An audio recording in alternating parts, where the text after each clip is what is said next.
मित्रांनो नमस्ते. मी doctor Dhanaji Rane. Doctor Dhanaji Rane या माझ्या यूट्यूब चॅनलमध्ये तुम्हा सर्वांचं स्वागत आहे. मित्रांनो, आपण समोर पाहताय काजू बोंडाचं सरबत आपण केलेलं आहे. समोर पाहताय सरबत करण्यासाठी अंदाजे 7-8 काजू बोंड घेणे. शक्यतो पिवळी काजू बोंड घेतल्यामुळे पिवळ्या काजू बोंड हे रसदार आणि कमी खवखवणारं असतं. आपण पाहू शकता समोर काजू बोंडाचा जो देठाकडचा भाग आहे तो समोर पाहताय, तो कट करून 7-8 काजू बोंड हे त्याचे तुकडे करून मिक्सरमध्ये बाहेर कोणत्याचा रस काढून घ्यायचा आहे. या रसामध्ये रस गाळून रसामध्ये काळी मिरी पावडर, थोडी चवीनुसार साखर आणि मीठ घालून हा रस आपण करू शकतो.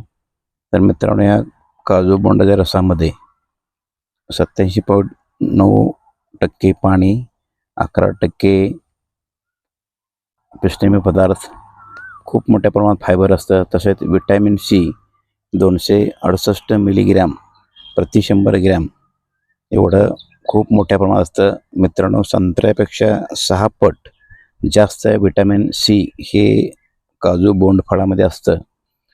यामध्ये असणारं फायबरमुळं पचनक्रिया सुधारते. तसेच विटॅमिन सीमुळं पेशींची वाढ चांगली होते.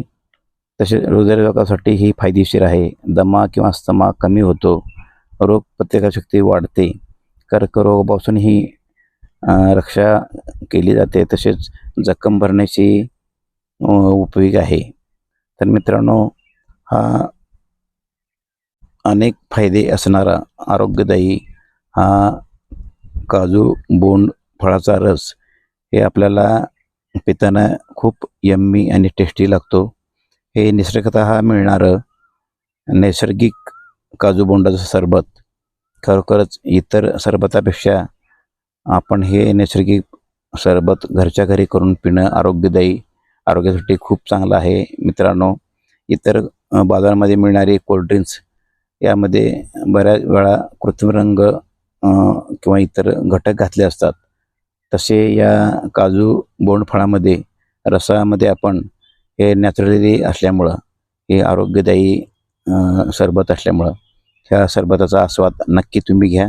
अशा नवनवीन व्हिडिओसाठी डॉक्टर धनाजी राणे हे माझं चॅनल सबस्क्राईब करा, लाईक करा, शेअर करा. धन्यवाद मित्रांनो.